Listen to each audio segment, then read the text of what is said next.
Temps des fêtes, l'après-temps des fêtes. Anyway, cette vidéo-là, il est pour l'après-temps des fêtes, malgré que c'est probablement en rencontrant beau-frère, belle-sœur, amis, machin, qu'on va commencer à vous parler d'une nouvelle diète, une nouvelle approche, une diète keto.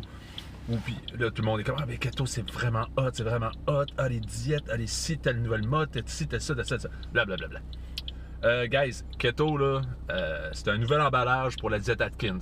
C'est quoi? C'est une diète qui est riche en protéines, qui est riche en fat, qui est faible en glucides. Je mange plus de glucides! Faux! Tu manges encore des légumes. Des légumes, ça a tellement un index glycémique qui est faible que ça fait pas spiker ton insuline, donc c'est faible, hein, blablabla, puis ça supporte ton keto. Ouais, mais Mathieu, les corps cétoniques, puis ça va... Oui, je sais tout ça. C'est super cool. Been there, done that. Je faisais ça probablement en 2010, puis je me faisais traiter de freak. Mais ça marche en tabarouette. Par contre. Au même principe que Feu Diète Atkins, ça marchait en tabarouette. Le catch, guys, là, dans toutes ces diètes-là, ces directions-là, c'est que si tu es encore post-Noël, temps des fêtes en te disant j'ai besoin de perdre du poids, c'est pas une diète miracle, c'est pas une nouvelle solution ou un nouveau repackaging d'une nouvelle approche alimentaire qui va changer. Tu as un problème plus grand. Ça veut dire qu'à toutes les années, durant le temps des fêtes, tu tombes dans une explosion alimentaire où c'est que tu te gaffes et après ça, tu te sens comme de la merde. Qu'est-ce qui se passe? Ben, ta diète de l'année passée est rendue où à ce temps-ci de l'année? Ah, OK, elle était pas soutenable parce qu'elle était trop contraignante, parce que tu sais, dans la vie, il faut se faire plaisir aussi. Ouais. On a tout entendu ça, ces affaires-là.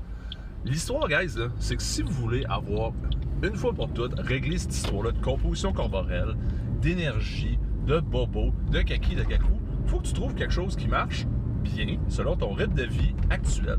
Puis, à quelque part, la grande règle finale, c'est put down the fork.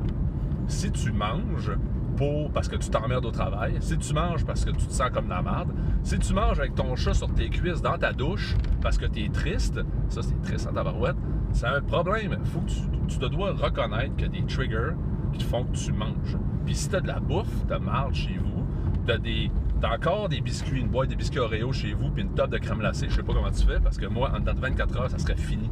Je l'aurais tout mangé, je me connais. Donc, j'en ai pas à la maison. Ça règle le problème. Mais mot d'ordre là-dedans, guys. À quel point ta vie est capable de soutenir du stress supplémentaire? Parce qu'une diète keto, une diète paléo, une diète méditerranéenne, la diète gagnante de telle actrice populaire, whatever, c'est du stress supplémentaire parce que tu dois planifier tes affaires que tu fais déjà pas parce que tu es à la recherche d'une diète miracle.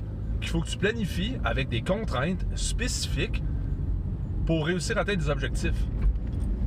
Shit! T'es mieux d'avoir une horaire flexible dans ta vie trépidante que tu vis actuellement. Puis deuxièmement, si tu te flagues avec tu as besoin de te faire associer à un mouvement, que ce soit keto, que ce soit CrossFit, que ce soit HIIT training, Zumba, machin, parce que tu as besoin de te faire définir par ce tag-là, ben ça marchera pas. Ce principe-là marche pas parce que ça répond pas encore à ton fameux « why ». Pourquoi tu fais ça? Pourquoi tu te casses la tête à t'identifier à quelque chose, à te mettre dans une case alimentaire très précise où est-ce que tu t'empêches de manger ci et ci et ci? Et ça va pas bien, là. Ça doit être soutenable autant au niveau de ton entraînement, autant au niveau de ta bouffe, puis autant au niveau de ton keto si tu as le goût de le faire. Parce que keto, c'est vraiment hot. Jeûne intermittent, c'est hot. La diète paléo, c'est hot. Tout ce qui fait la promotion d'une densité nutritionnelle élevée puis de la qualité alimentaire, c'est génial comme approche. Mais faut-il encore que tu sois prêt à intégrer ça dans ta vie de tous les jours puis l'appliquer pour que ça marche? Parce que c'est pas parce que tu l'as fait pendant un mois que ça marche vraiment bien. Non, un mois, c'est rien, là. On s'en reparle dans 6 mois. Tu veux te flaguer une belle étiquette keto, paléo, jeûne intermittent, kaki-kakou. Prends au moins le temps de le faire comme il faut. Puis donne-toi au moins le temps de la mettre en place puis de l'appliquer assez longtemps pour voir comment ça s'intègre. Parce que dans le pire des cas, tu vas faire une expérience avec toi-même. Point bonus. Tu vas apprendre comment tu fonctionnes puis qu'est-ce qui est efficace pour toi. Puis tu vas prendre conscience de ta vie journalière. Puis c'est quoi les degrés de flexibilité que tu peux y mettre dedans. En finale, tu gagnes. Mais faut-il encore que tu te mettes dans une position pour gagner? Puis ça, c'est encore mon mot-clé, je pense, de 2019 pour toutes vous autres. C'est quoi ton pourquoi? Puis une fois que tu l'as trouvé, mets-toi dans une position qu'à toutes les fois que tu entreprends quelque chose, tu peux gagner. Tu peux gagner comment?